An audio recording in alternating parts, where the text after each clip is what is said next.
Hello everyone, I'm Nola and welcome to my channel. Today is Sunday, March the 8th, 2026. I would like to speak today a little bit about why is God always invoked in war? And it's a question I've wondered about for most of my life. And right now, the world is watching another war unfold in the Middle East. And many of us are wondering how far it might spread.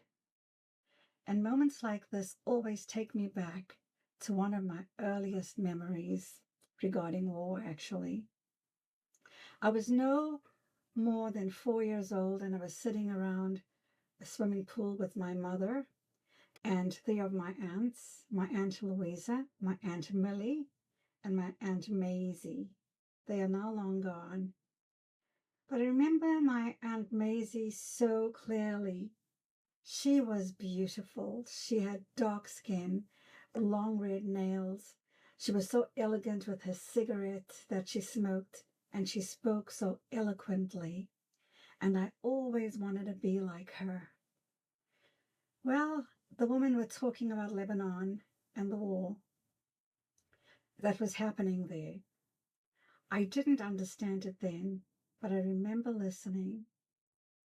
And somehow it struck a chord in me, even as tiny as I was. I didn't understand what they were talking about. But now, almost 60 years later, I realized that little girl was listening to the beginning of a story that the world still hasn't finished telling. And growing up, I grew up where there was real conflict. As I grew older, war was not something I only heard about on the news. Because I grew up in South Africa during a time when tension and conflict were part of daily life, we heard about the war in Rhodesia,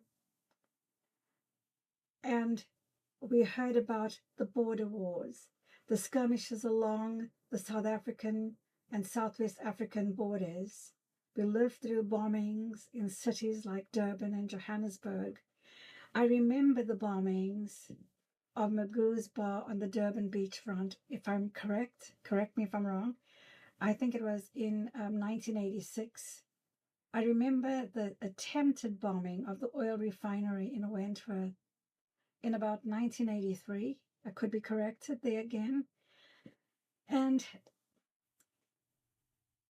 even ordinary things back then carried an atmosphere of conflict. For those of us who remember, when we went into stores like Game or the Hub or the shops along West Street, you expected your bags to be searched before you entered. Security guards would check everything because people were afraid that bombs might be brought into the stores.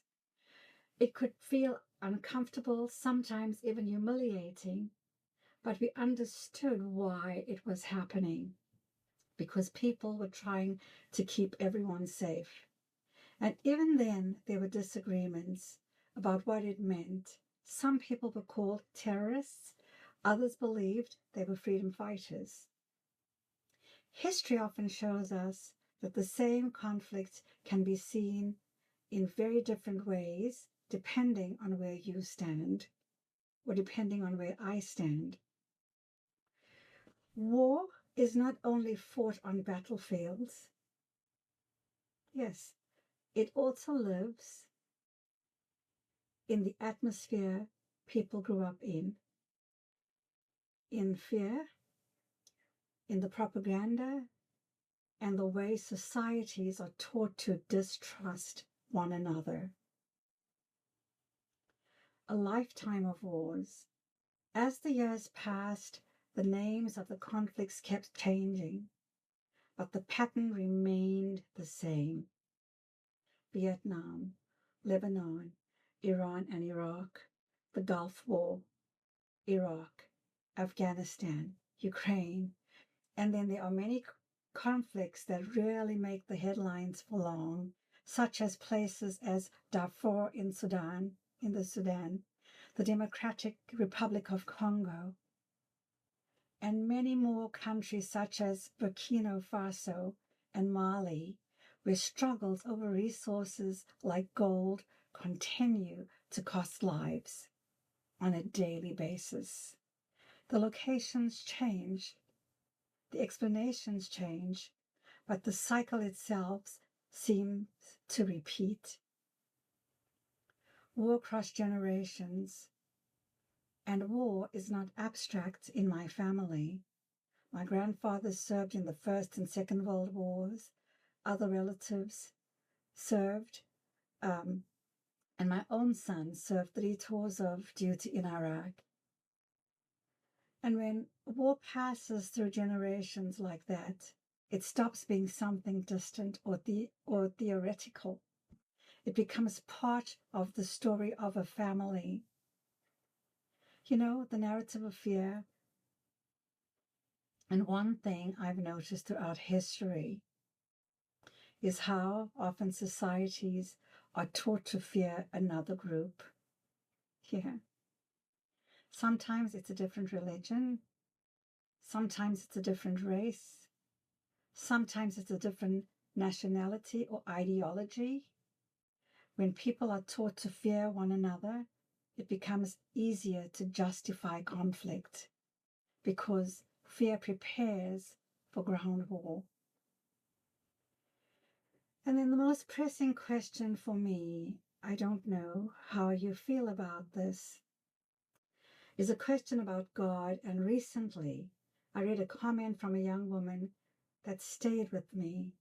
She asked a simple but profound question. Why do people bring God into wars? And why does each side so often believe that God is on their side or on our side? Throughout history, leaders and nations have often invoked God or destiny when speaking about war. Yet, when we look closely, most conflicts are rooted in history, politics, resources, and power, right? And sometimes I feel myself wondering if the God that so many of us profess to believe in is truly a God of compassion and justice.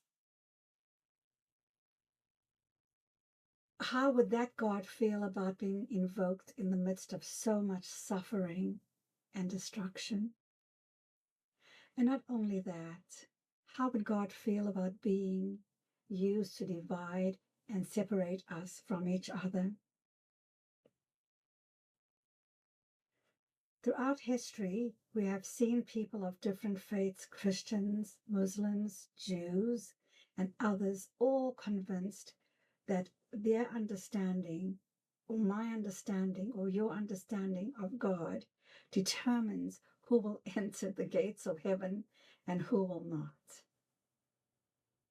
And yet, if there is truly a God who created all of us, however we imagine or choose to imagine that being, would that creator really see humanity the way we divide ourselves?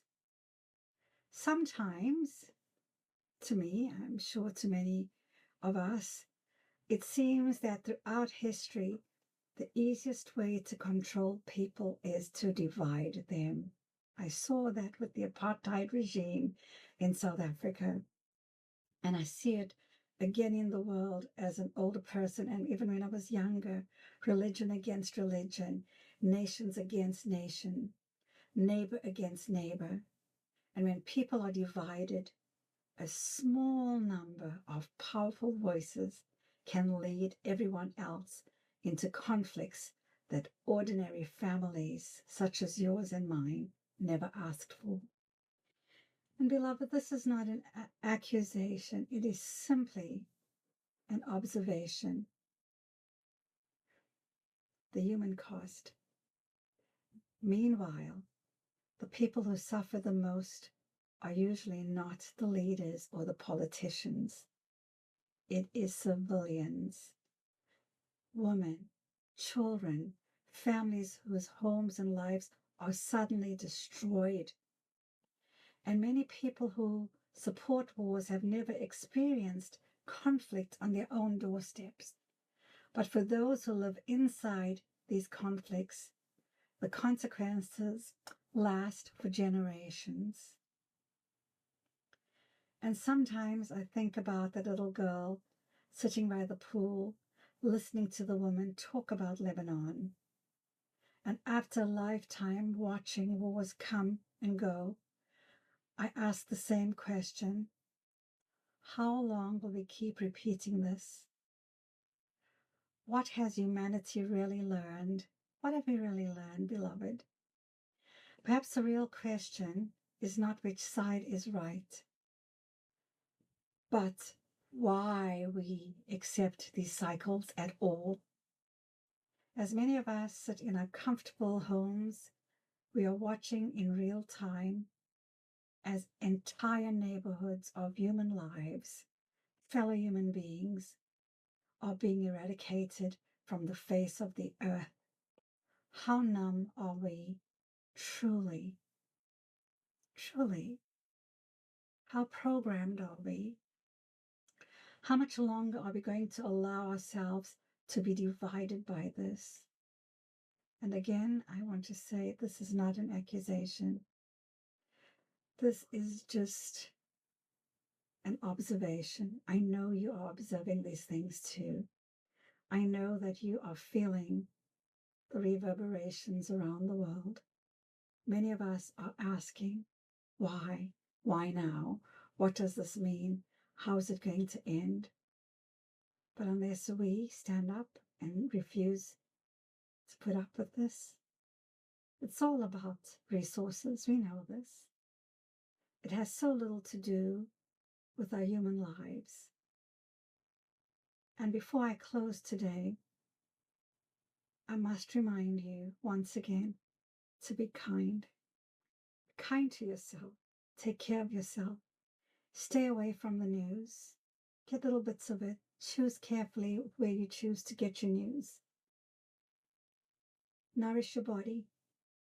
Exercise. Spend some time out in nature.